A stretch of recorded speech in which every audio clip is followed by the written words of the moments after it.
गोड़ लागतानी हम है बेबी बुआ। गोड़ लगतानी हम है किरण फुआ।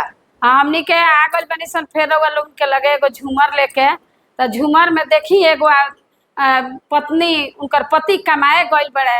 आ जाके ऊ तो जानते कि हमार पति कमाए गइल बड़े, लेकिन उनका पता लागल बा कि ना पति हमार बॉम्बे में जाके आ एगो सौतीन रखले बड़े। तो रोल का फुआ जानते बड़ू।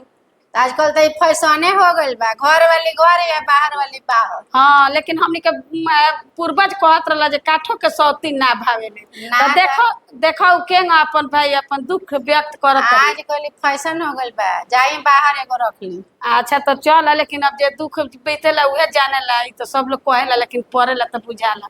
तब देखा है गीत के माध्यम से चलो दर्शक लोग के बतावल जाओ जो अपन वियोग कैसे बतावत रही।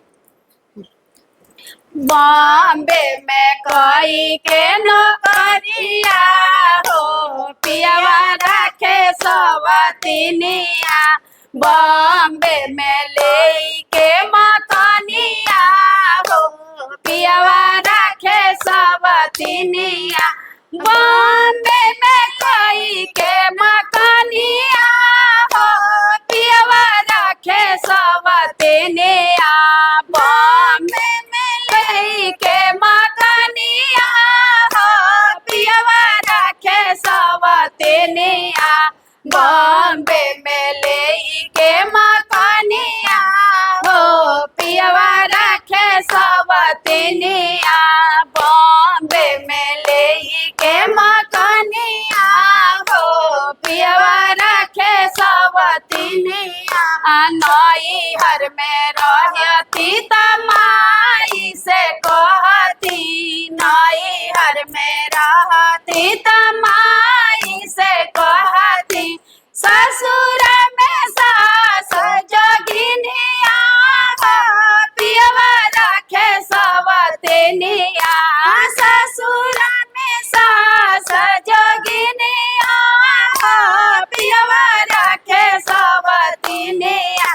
बॉम्बे में ले के मकानिया हो, पियावा रखे सवतिनिया। नई हर में रहती तब भाभी से कहती, नई हर में रहती तब भाभी से कहती। ससुर में गोतिनी नगिनिया हो, पियावा रखे सवतिनिया। ससुर में गोतिनी नगिनिया हो, पियावा रखे सवतिनिया। बॉम्बे में ले के मकानिया हो, पियावा रखे सवतिनिया। नई हर में रहती तो दीदिया से कहती, नई हर में रहती तो दीदिया से कहती।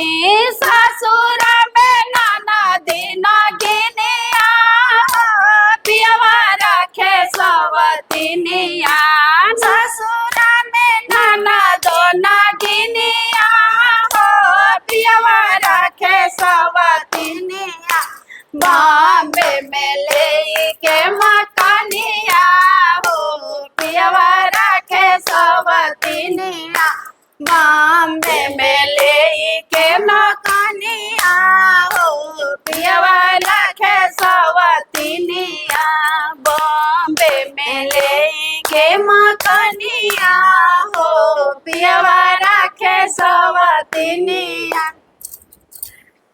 तो ये झूमर रउआ लोगन के कैसन लागल अपन सुझाव कमेंट करके और शेयर करके हमनी के चैनल के सब्सक्राइब करम लोगिन आ अपन सुझाव भेजम लोगिन।